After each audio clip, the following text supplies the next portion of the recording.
우리에게 새날을 주신 하나님, 오늘도 우리가 주 앞에 새벽 기도회로 나오게 하심에 감사드립니다. 주님, 이 새벽에 우리가 오늘 하루를 시작할 용기와 지혜를 허락하여 주시고, 또 주님께서 우리와 함께 하심을 이 아침에 또한 확인하며 은혜 가운데 시작할 수 있는 귀한 시간 되게 하여 주시옵소서. 감사하며 예수님의 이름으로 기도드립니다. 아멘. 찬송가 549장 찬양하겠습니다.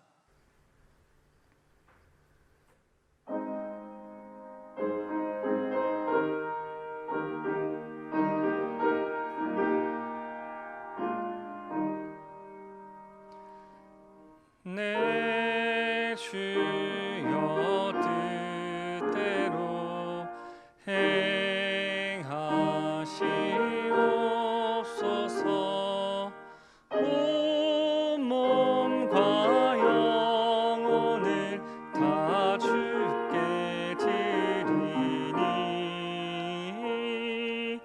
이 세상 고락한 주인도 아시고 날 주관하셔서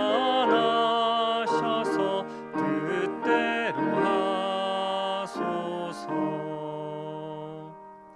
내 주여 뜻대로 행하시옵소서. 큰 근심 중에도 낙심케 마소서. 주님도 때로는 울기도 하셨네. 날 주관하셔서 뜻대로 하소서. 내 주여 뜻대로 행하시옵소서. 내 모든 일들을 다 주께 맡기고 저 천성 향하여 고요히 가리니 살든지 죽든지 뜻대로 하소서.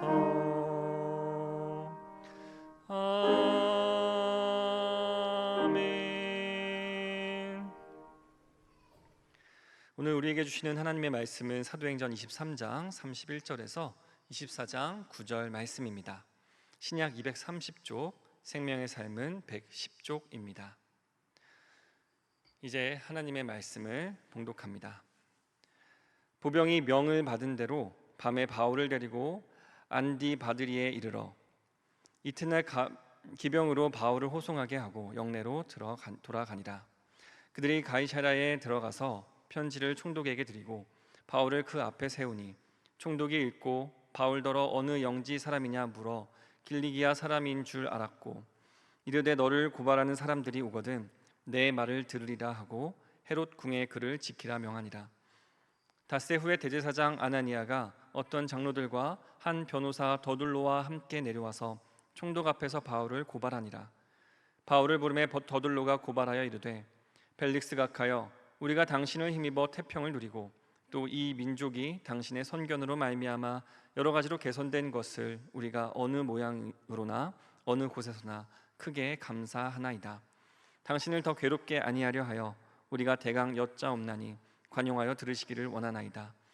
우리가 보니 이 사람은 전염병 같은 자라 천하에 흩어진 유대인을 다 소유하게 하는 자요 나사렛 이단의 우두머리라. 그가 또 성전을 더럽게 하려 함으로 우리가 잡았사오니 당신이 친히 그를 신문하시면 우리가 고발하는 이 모든 일을 아실 수 있나이다 하니 유대인들도 이에 참가하여 이 말이 옳다 주장하니라. 이 말씀은 살아계신 하나님의 말씀입니다. 아멘. 오늘도 엎드림 새벽기도의 자리에 나오신 우리 온라인으로 예배드리시는 모든 성도 여러분, 주님의 이름으로 환영합니다. 안디옥 교회에서는 성도들을 처음으로 그리스도인다 지칭하였습니다. 우리 사회에서도, 이 한국 사회에서도 한때 교회 다니는 사람들을 예수쟁이라는 말로 조롱 섞인 이 부정적인 어투로 불렀습니다. 그리스도인이나 예수쟁이나 모두 부정적인 말, 그리고 조롱하는 말, 그리고 주류라고 여겨지던 사람들 밖에 있는 새로 생겨난 그런 특정한 세력에 대해서 붙였던 이름입니다. 지금이야 예수쟁이다, 그리스도인이다 해도 전혀 기분 나쁠 일은 아니지요. 그러나 요즘에는 참 별명을 무섭게도 붙입니다.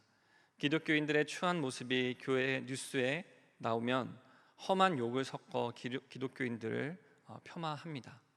자기 자신을 믿는 세태 속에서 기독교인들은 신에게 의지하는 나약한 존재라고 손가락질하기도 합니다. 그러나 이러한 세상의 고발은 오히려 우리에게는 스스로를 정화하고 또 내 모습을 돌아보아 조심스럽게 행할 수 있는 하나의 거울이 됩니다. 바울은 오늘 본문에서 당한 고발을 보면서 한편으로는 반박을 하면서도 다른 한편으로는 자신의 사역을 평가해 볼 수 있었을 것입니다. 그러면 바울이 고발당한 내용을 살펴보고자 합니다. 이 5절에서 6절에 이르는 고소의 내용에는 세 가지 범죄 사실이 지적됩니다. 더들로는 어리석은 사람이 아니기 때문에 그 고발하는 내용이 유대인의 율법에 관한 문제인지 혹은 로마의 법률상 법적으로 처벌받을 수 있는 문제인지 구분을 하면서 처벌받을 만한 내용을 가지고 고발을 했습니다. 그가 지적하는 세 가지 내용 모두 정당하게 입증이 될 경우에 바울은 처벌을 면할 수가 없는 이야기였죠. 그 첫째로 바울은 전 세계로 흩어져 있는 유대인들을 선동하는 사람이다라는 내용이었습니다. 이 선동이라는 단어는 로마인들이 아주 주의 깊게 살펴볼 단어였습니다. 안정적으로 이 피지배 국가를 통치해야 하는데 선동을 통해 나라 곳곳에서 국가 권력에 맞선 봉기가 일어난다면 문제가 심각해지기 때문일 것입니다. 그러면서 더들로는 바울을 전염병 같은 자라고 표현합니다. 오늘날에는 우리가 전염병 하더라도 과학의 발달로 인해서 어느 정도 대처가 가능하기 때문에 크게 그것을 두려워하지 않습니다. 그러나 당시에는 전염병이 한번 돌기 시작하면 이유도 알지 못하고 보이지도 않는 그 바이러스 때문에 사람들은 속수무책으로 죽어나갔을 것입니다.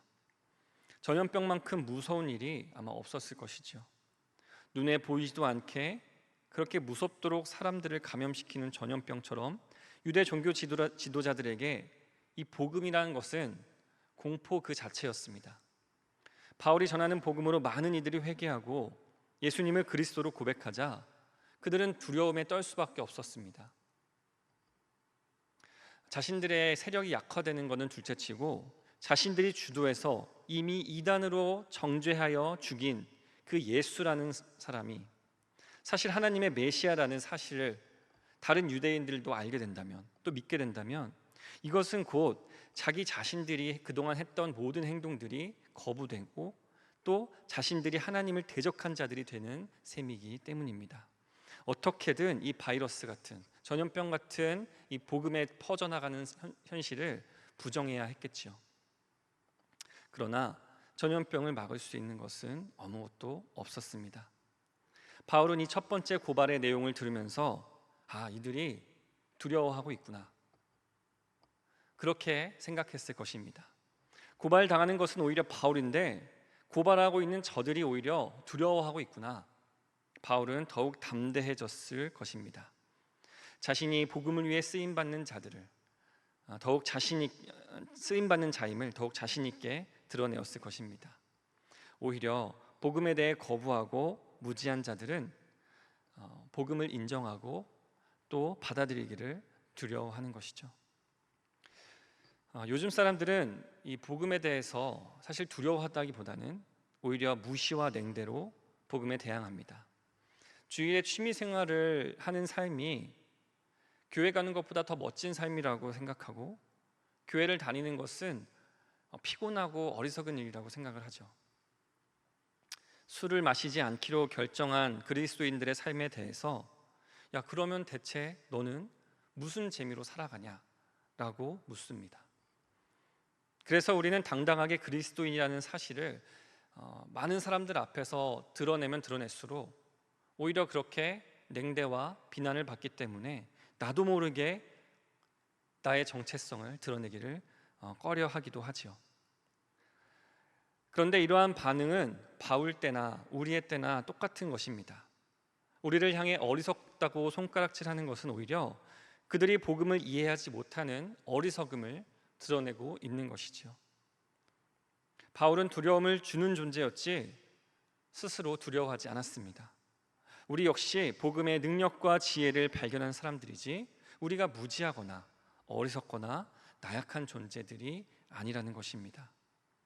오늘도 복음을 먼저 깨달은 자로서 두려움이 아닌 담대함으로 이 짧은 인간들의 논리가 아닌 온 우주의 창조의 원리로 당당하게 이 세상을 살아냅시다. 둘째로 고발 내용은 바울이 나사렛 이당 종파의 괴수였다라는 그러한 내용이었습니다. 나사렛 종파는 일찍이 창설자인 예수가 십자가 위에서 처형당했듯이 동일한 이유로 이 국가의 위협이 되는 존재로 낙인 찍혀 처형당할 수 있는 그러한 사람들이죠. 이단이라는 번역은 조금 과장되긴 했습니다. 적당한 표현은 나사렛 사람들의 분파 정도이겠죠. 사실 다른 바리새파나 사두개파 이렇게 유대교 내의 분파를 설명하는 단어에도 이 단어가 쓰인 것을 보면 말이죠. 그런데 이 나사렛파의 우두머리라는 말은 겉으로는 부정적인 말로 고발하는 것이지만 저 십자가에서 처형당한 예수를 쫓은 사람들의 우두머리다라는 이 말은 부정적인 표현이지만 사실 바울에게는 그보다 더 영예로운 호칭은 없었을 것입니다. 바울을 사도로 보아야 하느냐 이런 것에 이 주제에 대한 논쟁이 있었습니다. 그런데 바울은 스스로를 그리스도의 부름을 받고 이방으로 보냄받은 사도라고 생각을 했지요. 그러던 중에 저 고발자의 입을 통해서 타인의 입을 통해서 자신이 나사렛파의 우두머리다, 복음 전파의 대장이다 라는 평가를 받게 되었는데 그것이 얼마나 기쁘고 영예로운 일이겠습니까? 예수님께서는 복음을 위해 박해받는 자에게 복이 있다라고 약속하셨습니다. 바울이 들은 공격의 말은 그가 진정한 주님의 제자요 천국의 복을 받은 자, 사명을 받은 사도로 증명하는 호칭이었습니다. 세상 사람들은 세상에서 인정받고 존경받는 그러한 명예로운 호칭을 받기 원합니다. 사람들에게 많이 인정받을수록 더 큰 사람이라고 생각이 되겠지요. 그러나 천국 백성은 그렇게 세상 사람들 앞에서 유명해지는 것에 연연하지 않습니다. 오히려 하나님 앞에서 내가 어떤 이름을 가졌는가, 하나님 앞에서 나는 어떤 호칭으로 불리우는가를 더욱 신경 쓸 것입니다. 세상에서 우리를 욕하고 조롱하면 그것은 내가 혼자 되었다라는 뜻이 아닙니다. 나 혼자 받는 욕이 아니라 오히려 내가 예수님 때문에 받는 그 박해, 그것은 예수님과 내가 함께하고 있다라는 사실을 나타내 줍니다. 바울은 자신이 주님과 함께하고 있음을 그 고발을 통해서 깨닫게 되었을 것이고 그 고발을 통해 오히려 감사했을 것이지요. 우리가 믿지 않는 다른 가족들 혹은 친구들, 전도 대상자들이 여러분들을 향해 그 신앙 때문에 조롱한다면 그때는 여러분들은 혼자 된 것이 아니라 예수님께서 함께 하고 계신다는 사실을 기억하시기 바랍니다. 그리고 함께 하시는 이의 능력이 여러분들을 통해 나타나고 결국 열매가 맺혀지기를 축원합니다. 마지막 세 번째 고발은 바울이 성전을 더럽히려고 시도한 죄를 고발하고 있습니다. 유대인들끼리의 율법의 문제인데 뭐 이런 것까지 말하는가 이렇게 생각할 수도 있겠으나 로마인들은 사실 스스로를 성전의 수호자라고 생각을 했습니다. 그들은 신을 믿지 않는 것이 아니라 오히려 너무 많은 신을 섬기는 다신교 사회에서 살았기 때문이죠. 그래서 그들은 성전을 더럽히는 것을 용납하지 않았고, 또 명백히 사실 로마 제국 내에 어떠한 시설물을 더럽히고 파괴하는데 그들이 용인할 이유가 없었습니다. 그런데 이 마지막 내용은 처음 예루살렘에서 유대인들이 바울을 고발하고 소란을 피웠을 때 마찬가지로 그들의 편견과 짐작과 무지에서 비롯된 거짓 고발이었습니다.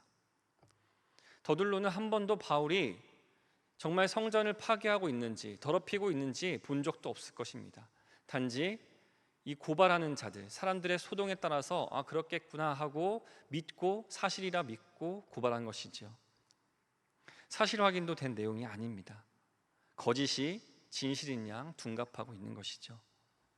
그래서 고발자 중에서 어느 누구도 바울이 성전을 더럽혔다는 것, 파괴하려고 한다는 것에 대한 증거를 내놓지 못합니다. 그래서 그들이 마지막 내용으로 고발하면서 하는 말이 무엇입니까? 8절입니다. 당신이 친히 그를 신문하시면 우리가 고발하는 이 모든 일을 아실 수 있나이다. 즉, 여기서 이 신문은 얼마간의 고문까지도 포함된 단어인데요, 증거는 없지만 저 사람을 신문하다 보면 답을 알게 될 것이다 라는 이 어처구니 없는 증거를 내세우며 고발을 하는 것이죠. 사실 들은 소문을 가지고 거짓을 가지고 고발을 한 것인데 말입니다. 바울은 이 마지막 고발까지 들으면서 진리가 없는 자들은 거짓과 왜곡된 신념 위에 자신의 생각의 성을 쌓는다라는 사실을 깨달았을 것입니다. 그러나 앞서 우리가 이야기했듯 이러한 거짓은 결코 진실 앞에 어떠한 영향력도 능력도 힘도 발휘할 수가 없습니다. 한순간에 와르르 무너져 버릴 것이지요. 그들은 위태로운 기반 위에 자신들의 논리와 생각들을 쌓아나가고 그로 말미암아 고발을 하고 있는 것입니다. 바울도 그들의 그 위태로움을 보았을 것입니다. 위태로운 이들과 싸우는 것은 사실 어려운 일이 아니겠죠. 바로 그 약점 하나만 툭 건드리면 와르르 무너져 내릴 테니까 말이죠. 이렇듯 우리가 싸우는 영적 전쟁, 우리가 싸우는 세상의 목소리와 사탄의 음성은 사실 모두 거짓된 것이기 때문에 그 싸움은 아주 쉬운 싸움이고 승리가 이미 예견된 싸움입니다. 진리 앞에서 와르르 무너질 허황된 것들이기 때문에 우리는 이미 그 싸움에서 승리할 것을 예견하고 갈 수 있는 것이지요. 그러므로 우리는 영적 전쟁에서 더욱 담대하게 이겨낼 수 있는 것입니다. 바울은 이미 예수님께서 이기신 싸움을 자신이 싸우고 있다는 사실을 깨달았을 것입니다. 우리도 많은 싸움을 만나게 됩니다. 세상의 유혹, 사탄의 시험, 죄의 굴레, 이 모든 싸움은 사실 우리 예수님께서 이미 싸워서 이기신 것입니다. 우리가 오직 복음의 진리 위에 서 있을 때 그것은 너무도 쉬운 싸움이 됩니다. 이미 승리하신 예수님을 의지하여 나아가십시오. 진리의 방패로 세상의 음성을 막아내고 사탄의 거짓된 속삭임을 무찌르시기 바랍니다. 말씀을 마무리합니다. 유대인 종교 지도자들은 자신들이 직접 말할 용기와 능력조차 없었습니다. 그래서 변호사 더둘로를 데려와서 고발하는 이 무능력하고 추한 모습을 보여주죠. 우리가 싸울 그 영적 세계에서, 이 세상 앞에서 우리도 사실 그러한 연약한 존재들과 싸우는 것입니다. 하지만 우리를 향한 세상의 음성은 때때로 우리에게 너무나도 달콤한 것으로 다가올 때가 분명 있을 것이지요. 그럴 때 우리가 오히려 담대하게 두려워하지 않고 오직 복음을 붙들고 그 유혹들을 이겨내고 그 싸움에서 승리하시기를 바랍니다. 이미 예수님께서 싸워 이기신 승리한 싸움입니다. 오직 진리에 붙들려 오늘 우리에게 다가올 모든 영적 전쟁에서 담대히 승리하시는 우리 모두가 되기를 바랍니다. 바로 그 자리에 우리를 위한 영예로운 면류관이 기다리고 있을 것입니다. 사람들은 우리를 예수쟁이라 부를 것이고 하나님께서는 그런 우리를 잘했다, 착하고 충성된 종아라고 인정해 주실 것입니다. 오늘도 그 영광 가운데 거하시는 우리 모든 성도님 되시기를 간절히 축원합니다. 함께 기도하겠습니다. 하나님, 말씀을 통해서 오늘도 우리와 만나 주심에 감사드립니다. 복음으로 세상을 살아가는 우리에게 담대함을 허락하여 주시옵소서. 주님께서 이미 승리하신 싸움을 싸우며 주님과 동행하게 하시고 마침내 최후 승리를 얻어 주님께 잘했다 칭찬받는 자들 되게 하여 주시옵소서. 고은 올로 목사님의 신원을 강건케 하여 주시고 앞으로의 사역과 삶도 주님께서 맡아 주시옵소서. 허유한 유임 목사님에게 큰 믿음의 그릇으로 성도들을 안아주는 영적 리더십을 허락하여 주시고 성령의 능력으로 교회를 돌보고 세우는 하나님의 거룩한 도구 되게 하여 주시옵소서. 오늘부터 시작되는 러시아어 예배부의 여름 수련회 가운데 주님께서 함께하여 주시사 주님의 넘치는 은혜와 부으시는 성령이 가득한 자리 되게 하여 주시옵소서. 오늘도 주께 드린 귀한 봉헌 기쁘게 받아주시고 드리는 이들의 마음에도 온전한 기쁨으로 충만케 하여 주시며 그들에게 이 기도의 제목들이 이미 응답된 것을 믿고 그러한 믿음으로 나갈 수 있도록 함께하여 주시옵소서. 이 모든 말씀 예수님의 이름으로 기도드립니다. 아멘. 하늘에 계신 우리 아버지, 아버지의 이름을 거룩하게 하시며 아버지의 나라가 오게 하시며 아버지의 뜻이 하늘에서와 같이 땅에서도 이루어지게 하소서. 오늘 우리에게 일용할 양식을 주시고 우리가 우리에게 잘못한 사람을 용서하여 준 것 같이 우리 죄를 용서하여 주시고 우리를 시험에 빠지지 않게 하시고 악에서 구하소서. 나라와 권능과 영광이 영원히 아버지의 것입니다. 아멘. 이 시간 기도하실 때 나라와 민족, 교회와 가정 또 각자의 기도 제목과 오늘 주신 말씀을 가지고 계속해서 기도의 자리로 나아가겠습니다.